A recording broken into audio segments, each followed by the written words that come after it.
What is going on, guys? Welcome back to another episode of the Passable Ball Knowledge Podcast. My name is Sam. That's Aaron, and joining us today, special guest, we got our guy Rob here to talk some Dolphins. He's a big Dolphins fan. He reached out. He said, "Hey, I need to get some thoughts about these Dolphins off my chest. I can't blame him." Rob, how's it going? Good, man. How are you guys doing? I'm I'm good. good. I'm doing Good. really well.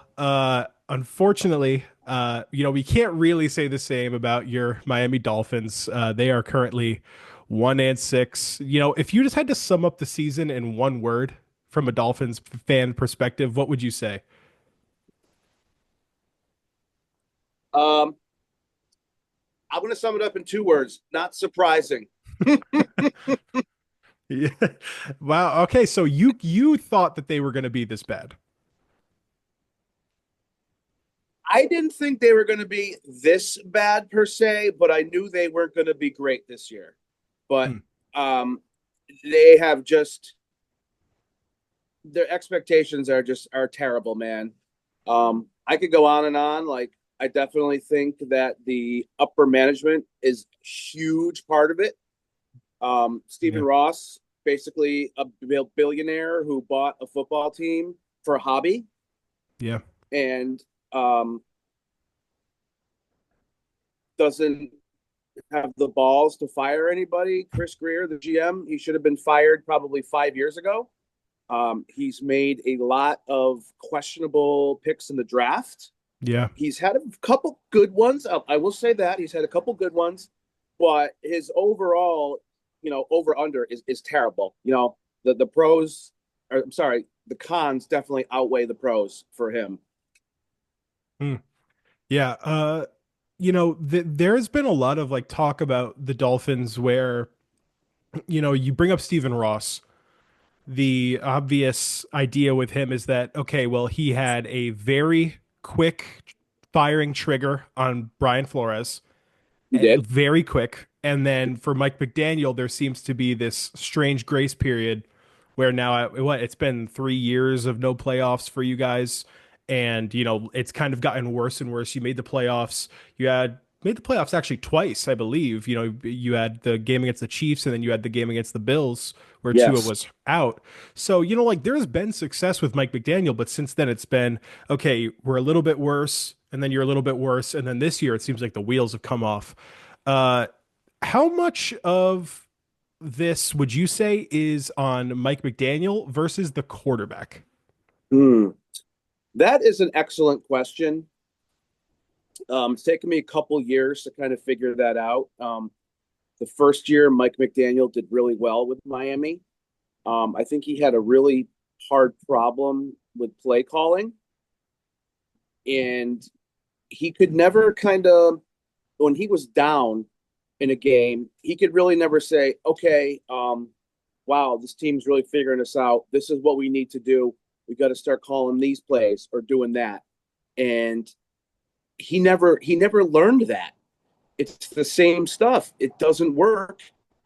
And he's just continuing to do it year after year. And it's like, dude, if it didn't work 2 years ago, why do you think it's going to keep working now?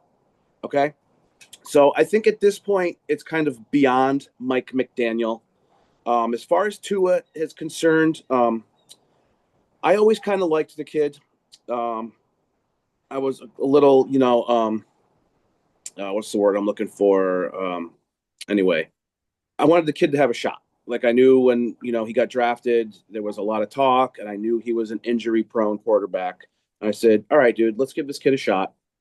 And when he was doing well and wasn't hurt, like he was awesome. A couple of years ago, he was like leading the league in like um, percentage.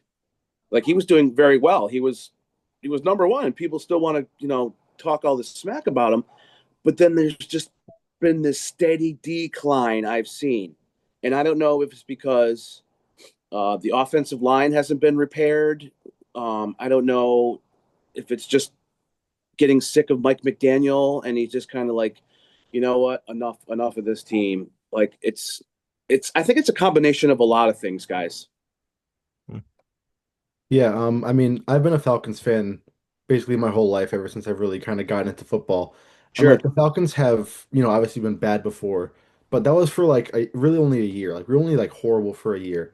And like coming from a Dolphins fan, like after like these last like 3 or 4 years of being like pretty bad, what's like the vibe with like Tua right now, just like the all around organizational vibe in the building? I gotta say it's pretty bad, man. I mean, a week or two ago, Tua called out his players for Yeah. like not showing up to meetings, showing up to meetings late, and and then he comes out a couple days later, he apologizes. I'm kind of on the fence about that one. I mean, you guys are supposed to be a team. Like, dude, come to the meetings on time, man. Like, if you want to be on this team and you want this team to be good, come to the team on time or plays on time. And that's where I kind of think people are just like, who cares? Like, so I think the vibe is not good in there, and I think Mike McDaniel has definitely lost the locker room. Yeah, Yep. Hmm. for sure. So, where are you at with this football team? Because this is an expensive team at the moment. You know, you have obviously Tyreek Hill, who had the horrible leg injury. He's still under a contract that's very large. Yep. Tua is under a very large contract. You have some guys defensively like Minka Fitzpatrick, Bradley Chubb, who actually could like be on the move, it sounds like Mm-hmm. at the deadline. Are you at a point where are you saying full rebuild? Are you saying maybe it's the coach? Maybe if we change that up, things will work? Or are you somewhere in the middle?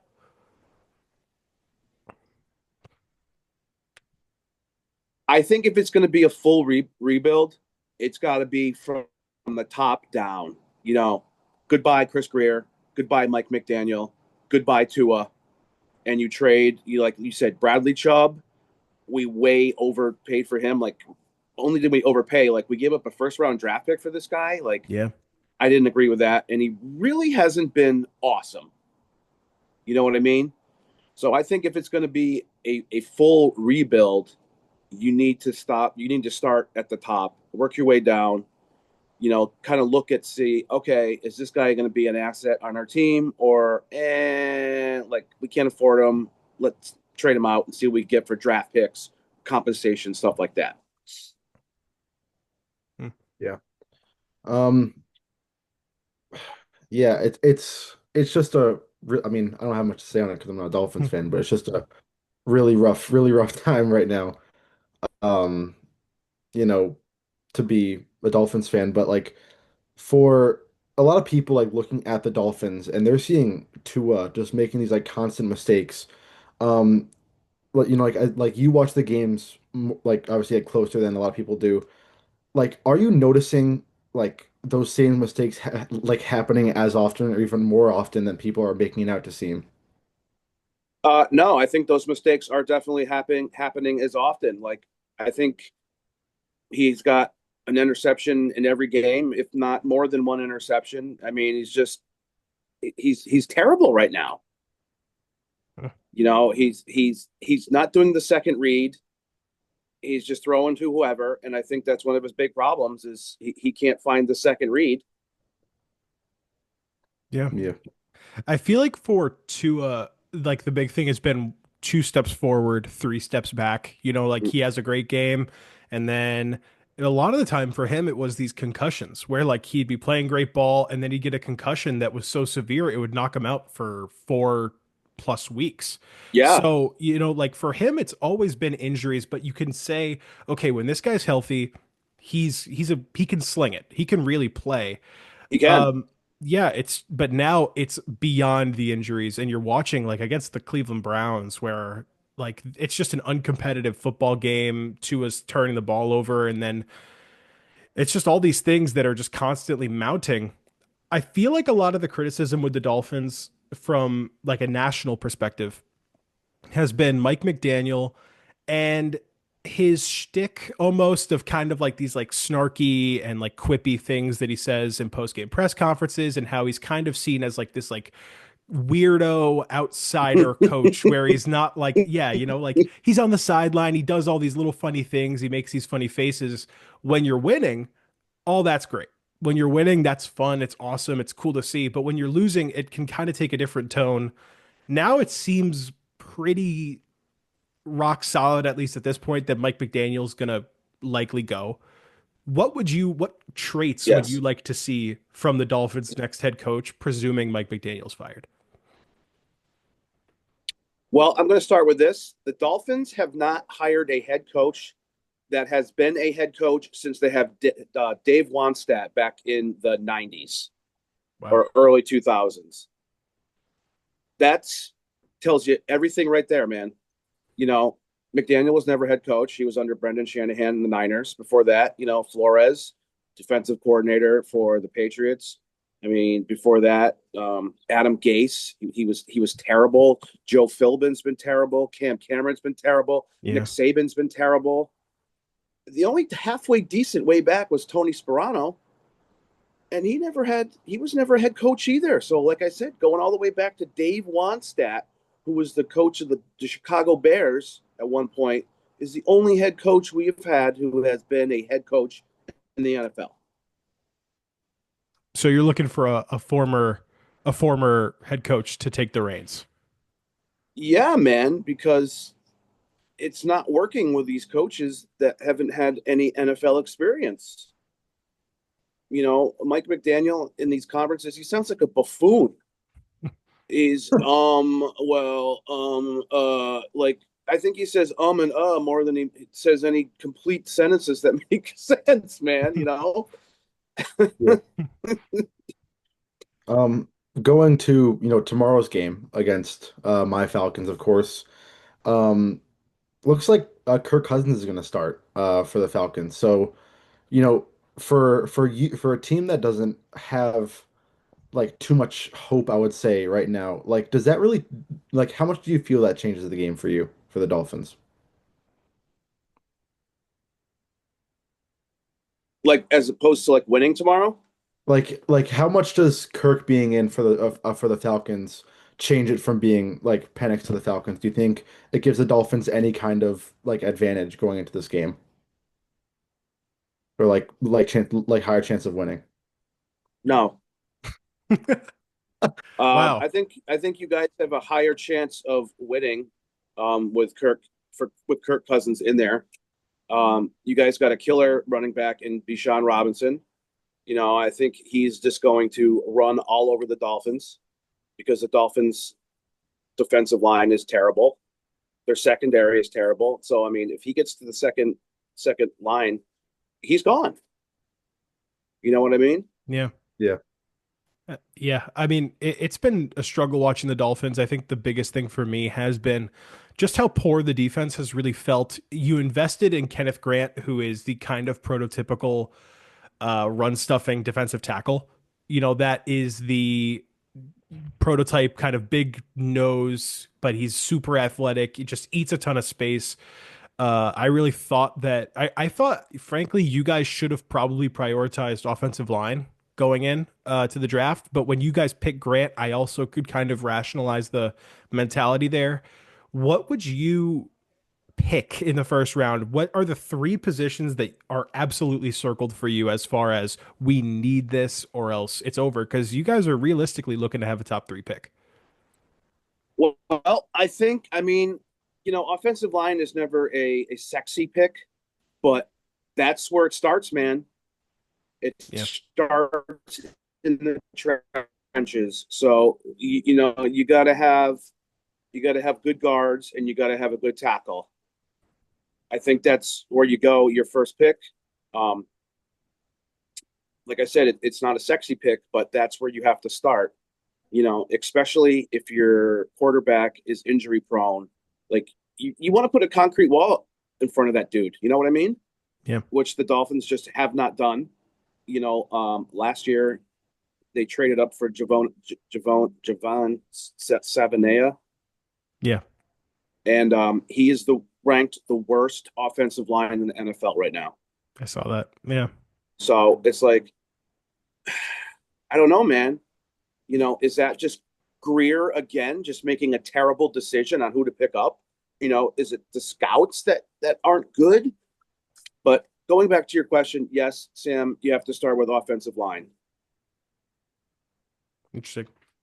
Yeah, I mean, I'm looking at, these draft classes going back to like a long time ago, and you guys haven't picked a offensive lineman in the first round, since you drafted Tua. You picked, actually no, you picked Austin Jackson that year, but I don't even know if he's still with the team. I don't, And then is he? got no, he's not. Hmm. Hmm. Yeah, Wow. so that's always kind of been my Nope. like my one weird question with like the Dolphins is like you have Tua who's so prone to concussions, and they're doing everything like science based with like helmets and guardian caps and GoPros and stuff to like help Tua all they can, but like they just don't pick offensive line. Like that's to be like just incredibly frustrating for a Dolphins fan, right? Dude, it's infuriating.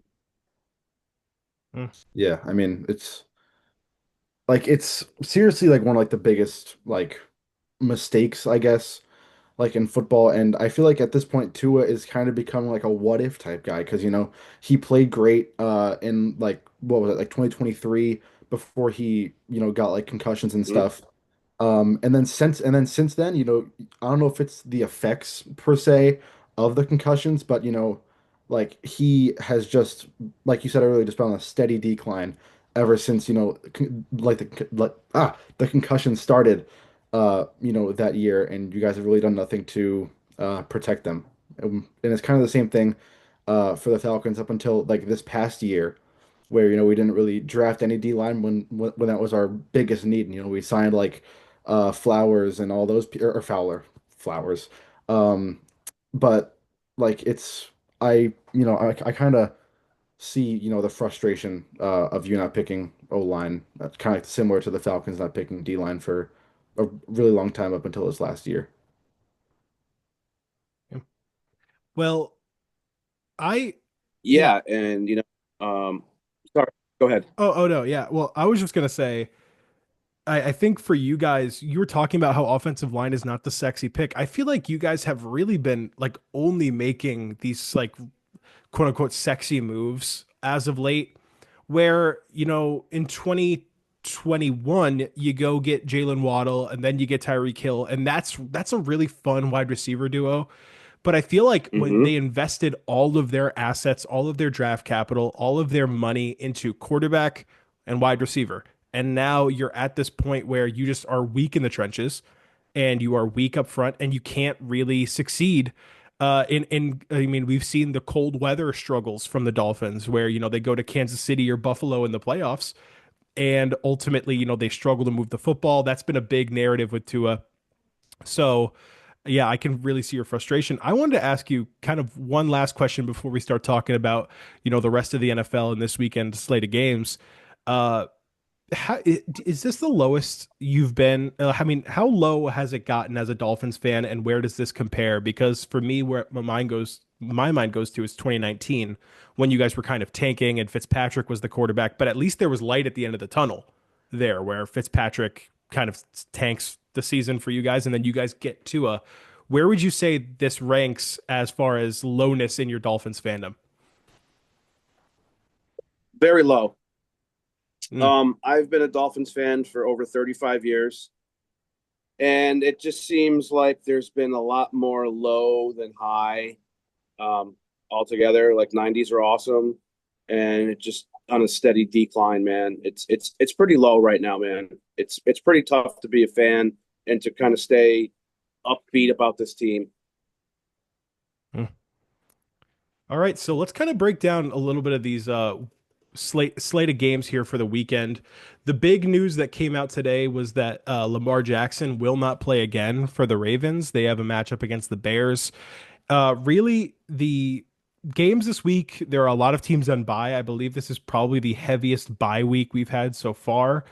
But looking at some of these games, man, we got some poor ones. Jets, Bengals.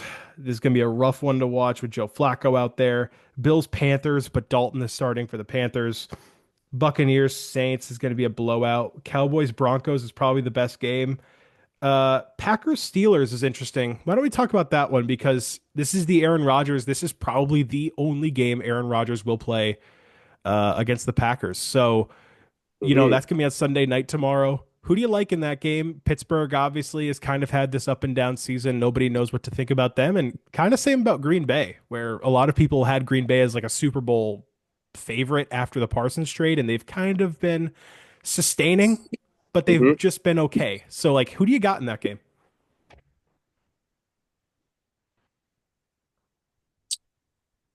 Uh, well, that's a tough one because I really like Jordan Love, and I really wish that in that draft Miami had taken Jordan Love secretly, but I knew they weren't going to. Um, and the Steelers have been all right. I think in my notes here, I kind of think that the Steelers. I think they're kind of the most overrated team in the AFC. I mean, they almost lost to the Jets. They only won by 2 points, and they lost to the Joe Burrowless Bengals. But I mean, Flacco, he's still proving himself, man. Yeah, he's still playing. Um, yeah, I Uh, mean this. um, sorry, that's something else. Yeah, and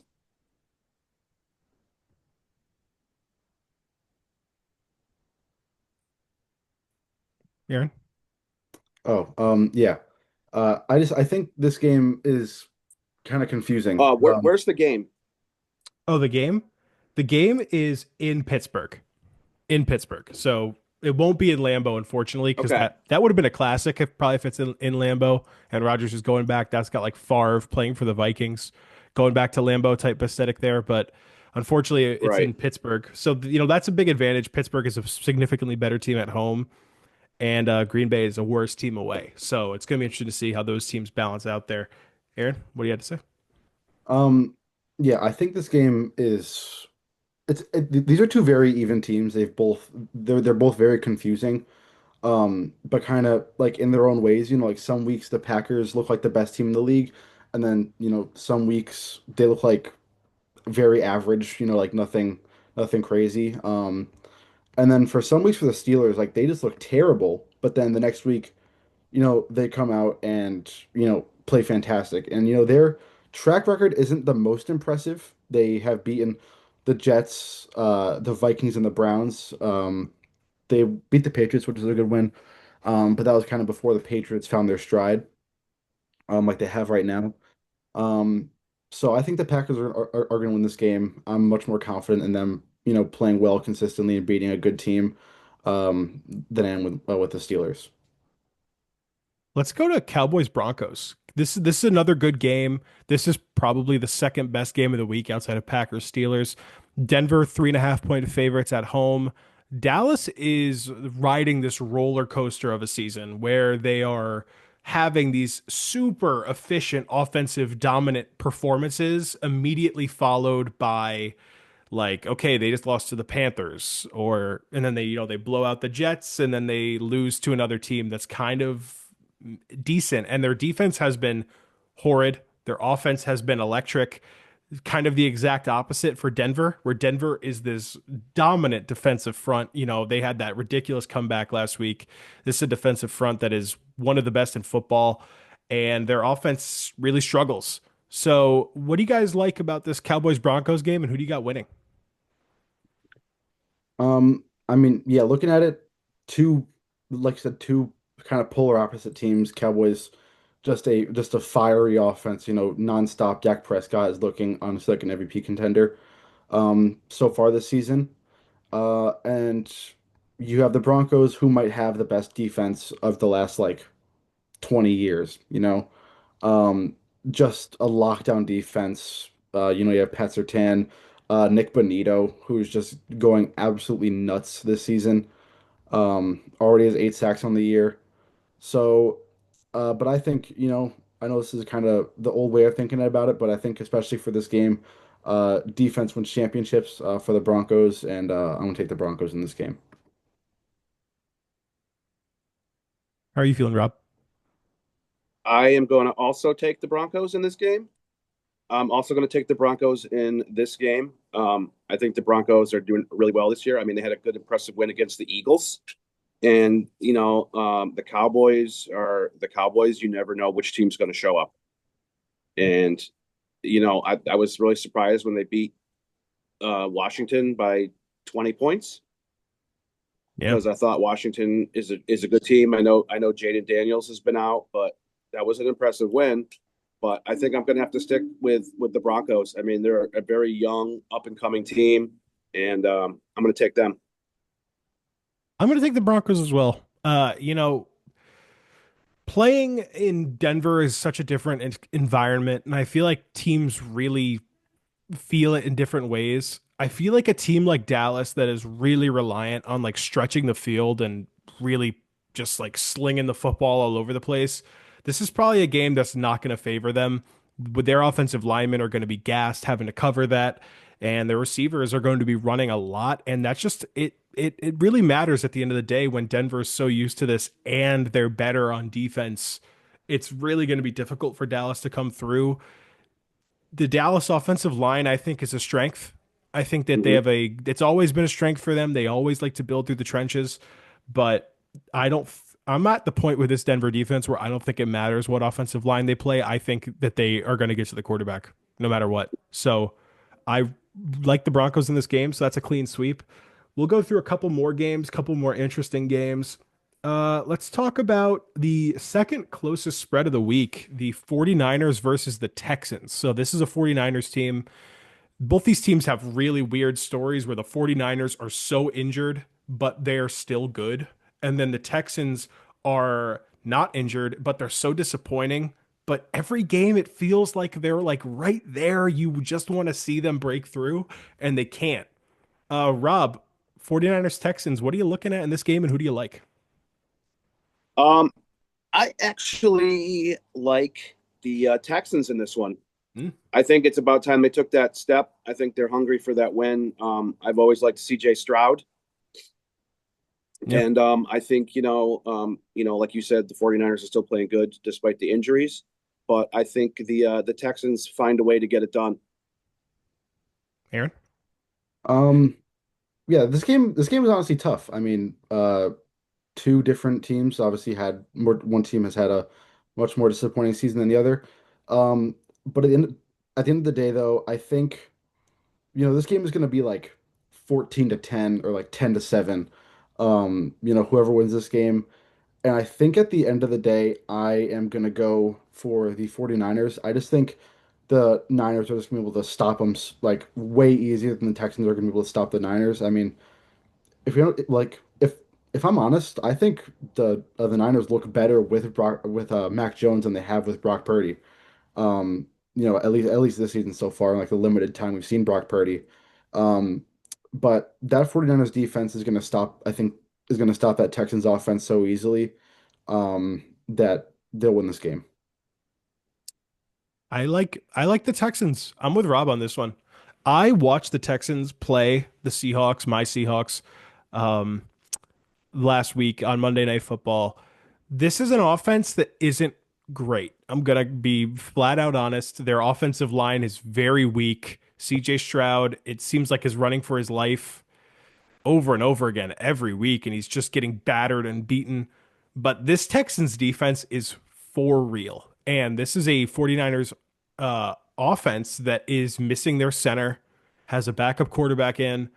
I think D'Amico Ryans is going to have a ton of time sending a ton of fun, like sending his blitzes, and kind of, you know, just designing different pressures that are going to get at Mac Jones. And when Will Anderson and Daniil Hunter are getting back at Mac Jones, he's not going to be able to escape because he's just not that kind of quarterback. So I'm going to take the Texans, and I'm with Aaron, though. This is going to be a low scoring. This is going to be like a 17-10, 17-14 kind of win. But the Texans, with their defense, are going to have to win games like that. So, yeah, I'll take Houston. I'm with Rob on this one. Let's go to the last game of the week. This is the one that, kind of Rob, why we're having you on.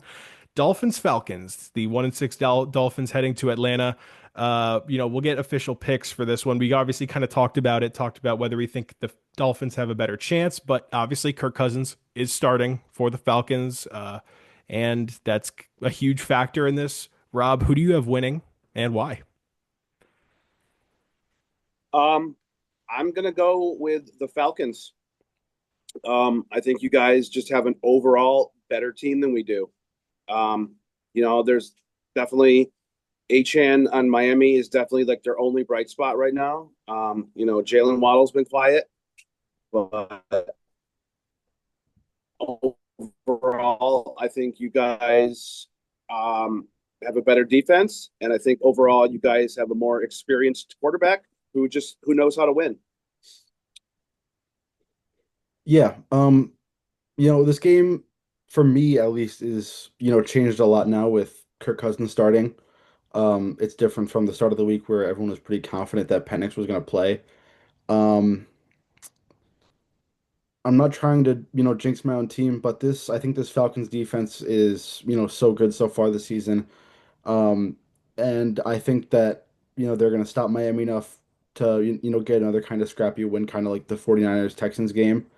Um, but honestly, I wouldn't be shocked if Miami won. Divine Diablo's out this game. Drake London's questionable. Michael Penix is out. We're pretty hurt on the offensive side of the ball. And honestly, just both sides. So I'm going to take Falcons, but I would not be shocked with the way that how inconsistent this team's been playing if the Dolphins won. I'm gonna also say Falcons for, Rob was kind of talking about it, and he was saying how Kirk Cousins might actually like elevate Atlanta's chances to win this game. And I think there is kind of a interesting thing about that, where it's might be addition by subtraction because with Penix out, they're going to run the football, and that Atlanta strength is running the football, getting downhill. They have a great offensive line. Bijan Robinson, man, there might be no player more like explosive in the NFL. The way he hits holes and gets through cuts and jukes is really dynamic. The Dolphins defense is just not built to stop the run like this. They're not built to prevent Bijan from really running all over them. And with Kirk back there, I think all he needs to do is just take what the defense gives him and then let Bijan do everything else. So I think that Falcons are going to win this game. I think Tua is going to have a little bit of a tough time getting going. One last question for you, Rob, uh, before we wrap this up. Do you think that if the Falcons win in like a particularly dominant fashion, do you think this could be the week that it's Mike McDaniel, or do you think Stephen Ross is going to hold off? Well, I kind of thought week 2 or week 3 he was going to go, and he didn't. And then they got beat pretty bad by Cleveland, and he didn't go. Yeah. So no, I don't. I don't think. I think if Miami loses, that Mike McDaniel is still going to have a job. Hmm. All right. Well, that's one way to finish. Rob, thank you for joining us, man. That was a good time. Love talking ball. Maybe when slash if Mike McDaniel and Chris Greer, Absolutely, guys. Thanks for having me on. yeah, maybe once Mike McDaniel and Chris Greer get the axe, we'll have you back on and get your thoughts on some of the things that have transpired here. But I want to thank you for joining us, and thank you guys for watching. Hope you guys enjoyed. We'll see you guys next time, and peace out.